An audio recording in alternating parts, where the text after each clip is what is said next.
আসসালামু আলাইকুম। আপনারা কেমন আছেন? আশা করি ভালো আছেন। আমিও আলহামদুলিল্লাহ ভালো আছি। এখানে আমি কিছু পুঁই বিচি নিয়ে আসছি গাছ থেকে। এখন আমি এগুলাকে কেটে নিব ছোট, ছোট করে। আর এই পুঁই বিচি খেতে খুবই টেস্টি এবং সুস্বাদু হয়। আমি নিজেদের গাছ থেকে নিয়ে আসলাম পেড়ে। যদি আপনাদের ভালো লাগে অবশ্যই পাশে থাকবেন।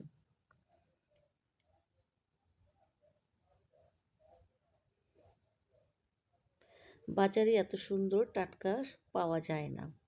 বসিয়ে দিলাম এখানে একটা কড়াইতে দিয়ে দিলাম ৩ টুকরো দারুচিনি আর দিয়ে দিলাম পেঁয়াজ কুচি। এখন আমি ভালো করে পেঁয়াজ কুচিগুলো ভাজা ভাজা করে নিব। এখন দিয়ে দিব পরিমাণ মতো লবণ, দিয়ে দিব এখন আদা রসুন বাটা, তারপর আমি একটু নেড়ে চেড়ে ভেজে নিব। এখন দিয়ে দিব মরিচের গুঁড়ো। মরিচের গুঁড়ো আপনারা কম বেশি দিতে পারেন। যদি ঝাল খান বেশি তাহলে বেশি দিবেন, কম খেলে কম দিবেন। দিয়ে দিলাম হলুদের গুঁড়ো। এখন আমি মশলাটা ভালো করে কষিয়ে নেব।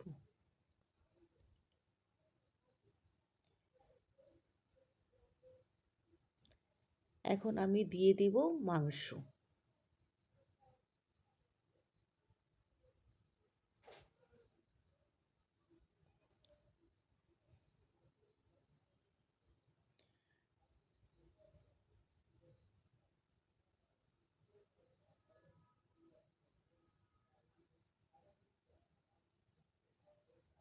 দিয়ে দিব সামান্য পরিমাণ পানি।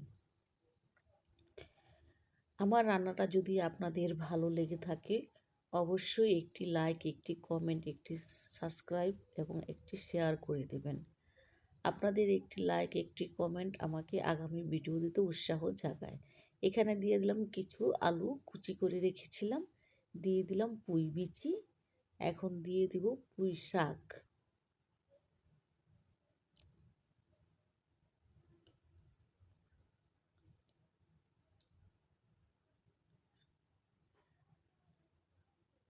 এখন আমি এটাকে নেড়ে চেড়ে কষিয়ে নিলাম। দূরের কিংবা কাছের, দেশ বা বিদেশের যারা আমার ভিডিওটা দেখছেন অবশ্যই ধৈর্য সহকারে দেখবেন।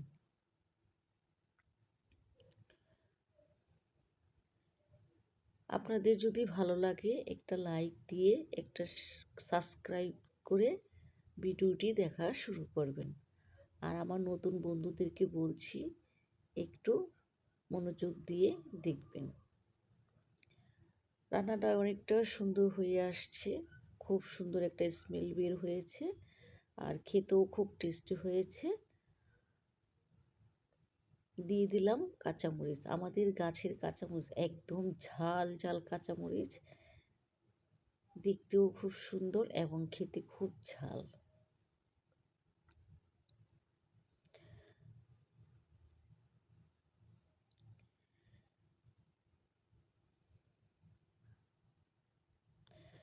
যদি আমার রান্নায় কোনো ভুল ত্রুটি হয়ে থাকে তাহলে ক্ষমার দৃষ্টিতে দেখবেন।